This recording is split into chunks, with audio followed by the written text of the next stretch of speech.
Which one are you? The person making $30,000 who can't afford a toothache? The person making $95,000 who still feels broke? Or the person making $800,000 who never worries about money?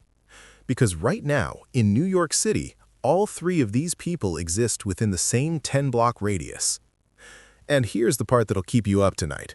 The distance between them isn't hard work, or even talent. It's game mechanics, and most players don't even know they're playing. I'm Maximus, and for the next 12 minutes, we're going to run a simulation. 3 characters, 3 lives, same city.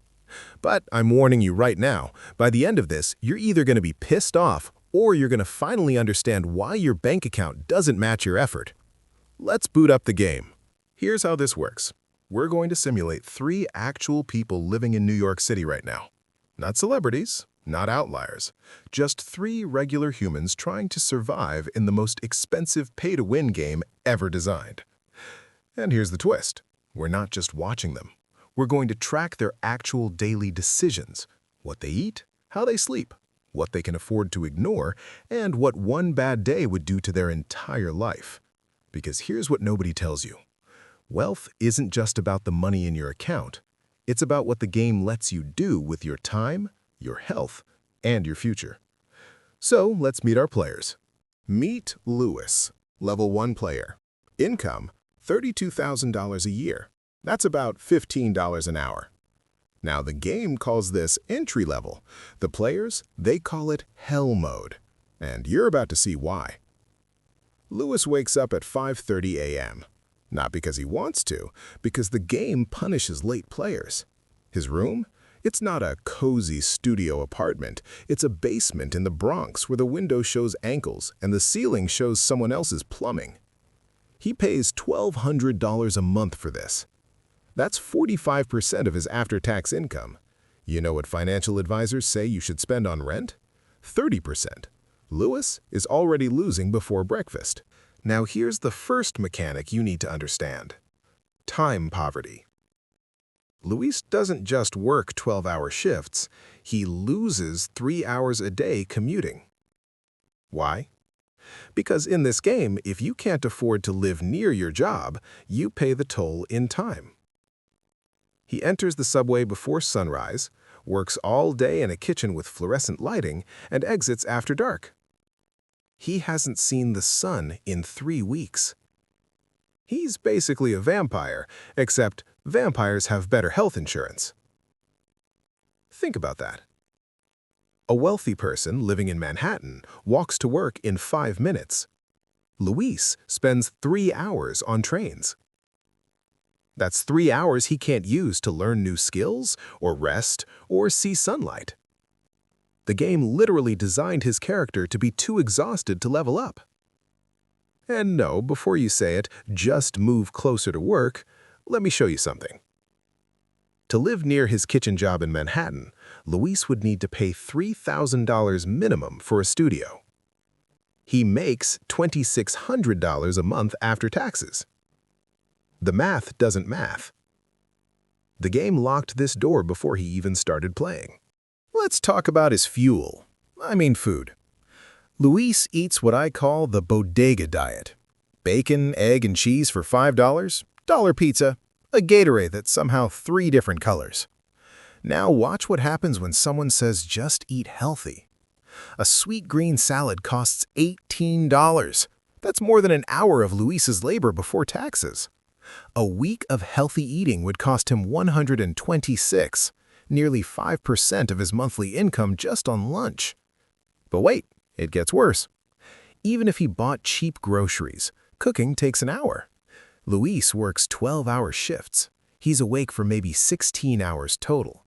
So the game gives him a choice: eat processed garbage to survive, or starve. This isn't laziness.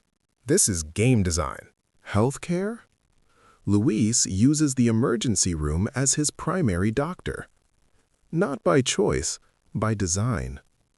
He ignored a toothache for 2 months because a dentist costs $300 without insurance.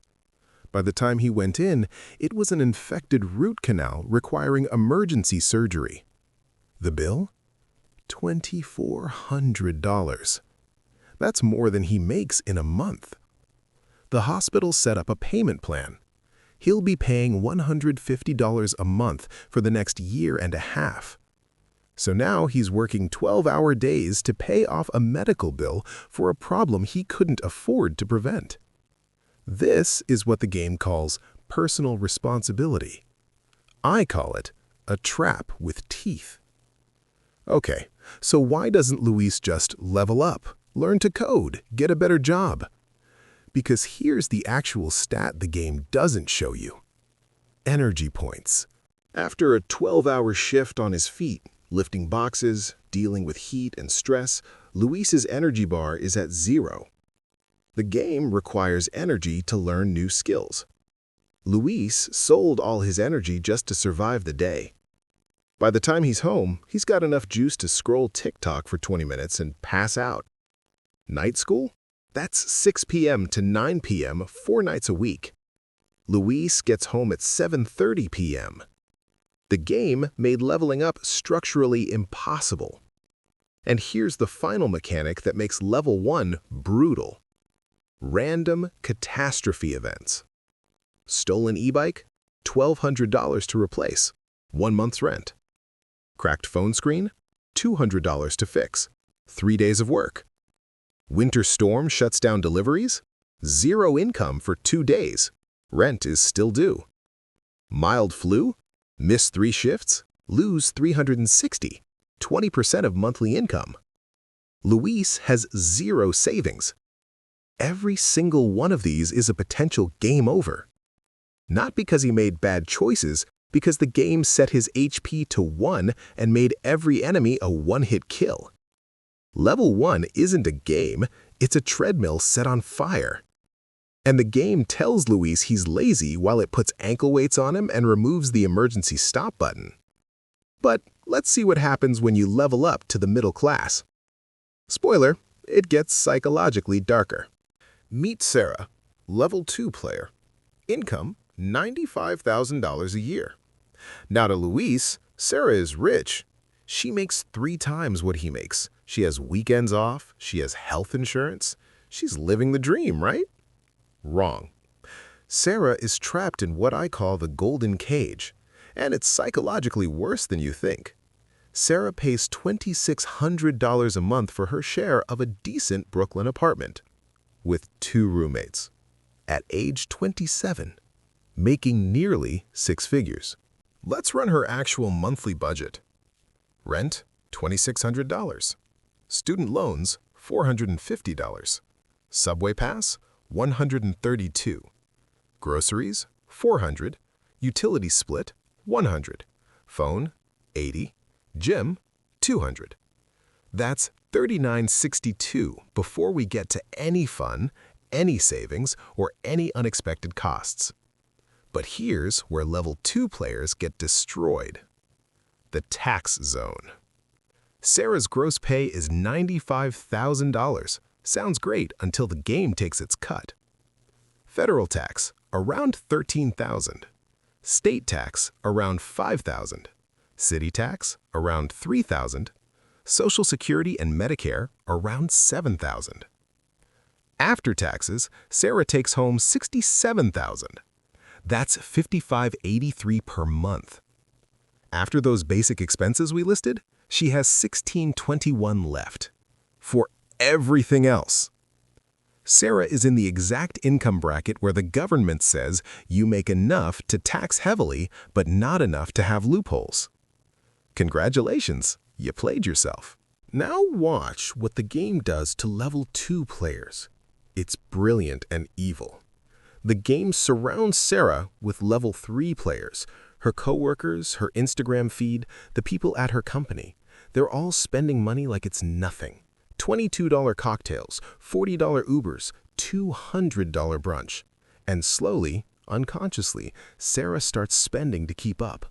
Not because she's dumb, because the game weaponizes social pressure. Sweet green salad, $18, because regular lunch spots aren't professional. Uber home when tired, $40, 3 times a week. Drinks with coworkers, $60. Can't say no without seeming antisocial. New work clothes, $200 per month. Need to look the part. Self-care products, $150 per month. Skincare, hair, gym copays, she can't afford to skip.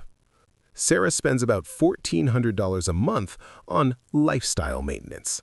That leaves her $221 to save per month at $95,000 a year. But here's the psychological torture of level 2, status anxiety.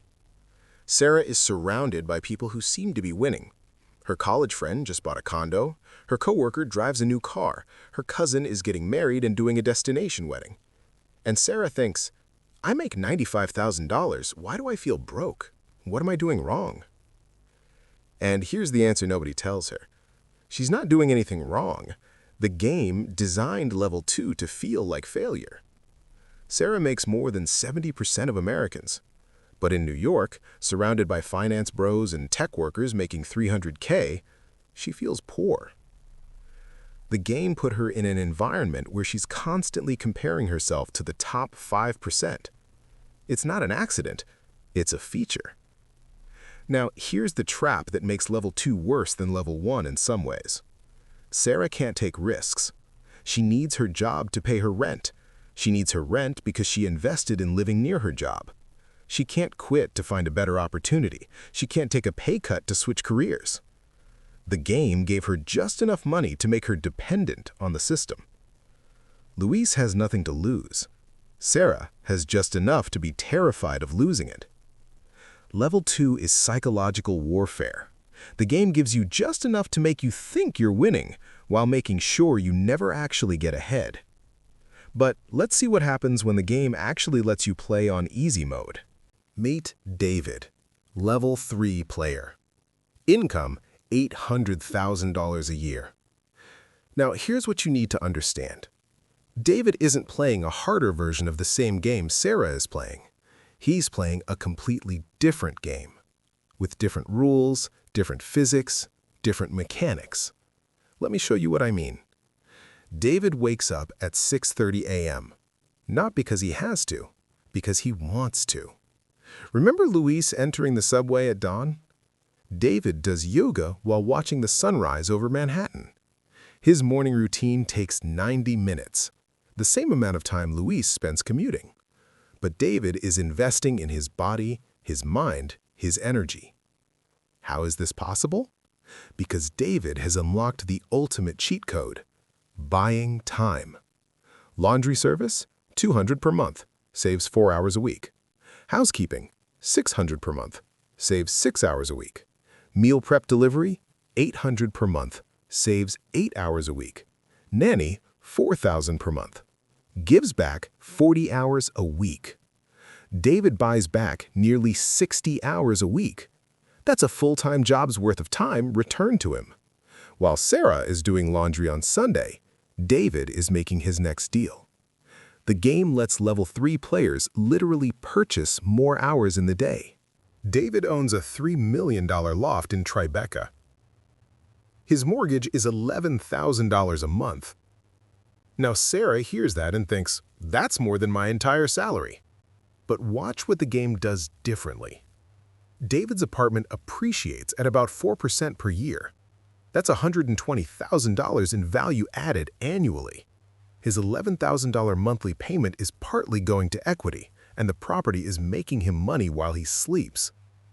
Sarah pays $2,600 a month and owns nothing. At the end of the year, she's $31,200 poorer. David pays $11,000 a month and gains $120,000 in equity. At the end of the year, he's wealthier.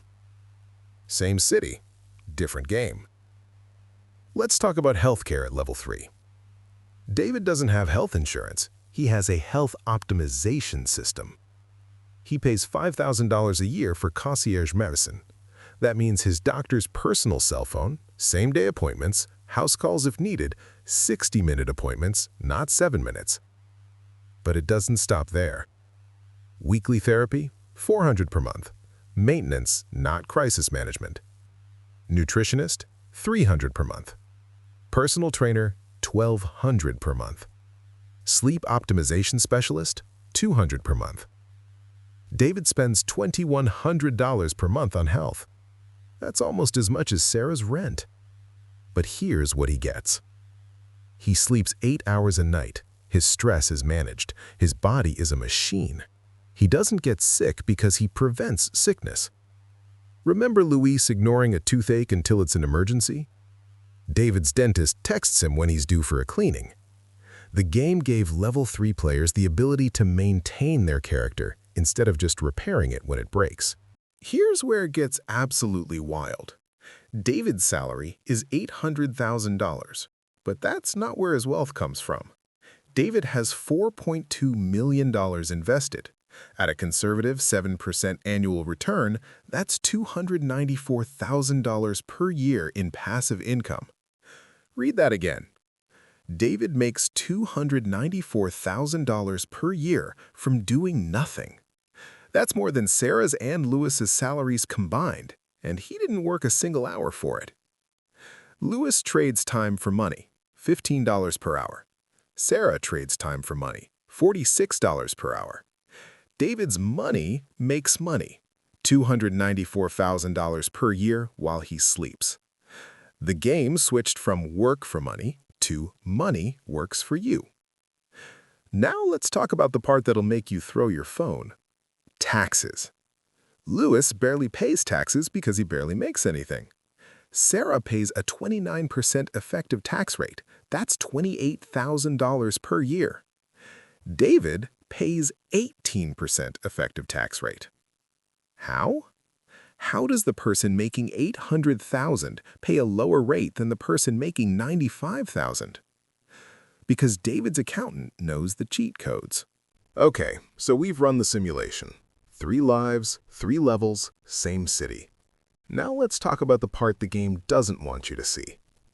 Right now in New York, Luis is delivering food to David's building. Sarah is walking past both of them on her way to brunch. They're physically separated by about 10 feet, but they live in completely different realities. And here's where we need to address the lie. The game tells you Luis can become David, just work hard, just be smart, just make good choices. So let's look at what it would actually take. Luis's path to level 3. Work 60+ hours per week. He's already doing this. Attend night school 4 nights a week. Physically impossible after shifts. Save 20% of income. He has no income left to save. Avoid all emergencies for 10 years. Broken phone ends the run. Get extremely lucky. Scholarship, mentor, job connection. Hope nothing bad happens to family. 1 sick parent equals game over. Maintain perfect health. Can't afford to prevent illness. Success rate, 0.3%. And I'm not making that number up. Studies show that only 4% of people born in the bottom 20% of income make it to the top 20%. And New York specifically, the odds are even worse. But here's the thing that really breaks the simulation. When we analyzed 1,000 level 3 players, we found something interesting. 67% received family wealth, inheritance, seed money, connections. 21% attended elite universities, $80,000 plus per year, which requires family wealth. 12% started with upper middle class advantages, safety nets, no debt, family networks. 3% genuinely started from zero. 3%. That's not a game. That's a lottery with worse odds. The game is technically winnable from level 1, in the same way that becoming an NBA player is technically possible. The game just doesn't mention that you're competing against 10 million other people for 450 spots. And here's the really messed up part. The game is designed to make you think it's your fault. Luis is told he's lazy. He works 72 hours a week. Sarah is told she's not ambitious. She's drowning in anxiety. David is told he earned it. His grandfather bought Manhattan real estate in 1952. The system doesn't want you to see the mechanics, because if you realize the game is rigged, you might stop blaming yourself. Or worse, you might start asking who designed the game this way. So what's the point of this simulation? It's not to make you depressed. It's not to say give up. It's to make you see the actual game you're playing. Because here's what happens when you can finally see the mechanics. You stop comparing your level 1 grind to someone else's level 3 inheritance run. You stop blaming yourself for a game that's designed to make level 2 players feel like failures. You start making decisions based on the real rules, not the fairy tales the game tells you. Maybe you realize the level 3 grind isn't worth it. Maybe you figure out an exploit the game didn't expect. Maybe you decide to play a completely different game. But at least you'll know. Because when Lewis delivers that food to David's penthouse and Sarah walks past them both, they're not playing the same game. They never were. And somewhere, the people who designed this simulation are counting on you never figuring that out. If this simulation changed how you see your city, hit subscribe. We've got more games to expose. Tokyo, London, Los Angeles, every city runs a different simulation with similar mechanics. And drop a comment telling me which level you're stuck on. No judgment. We're all playing a rigged game. The question is, now that you know the rules, what are you going to do about it? Welcome to the real game. See you in the next simulation.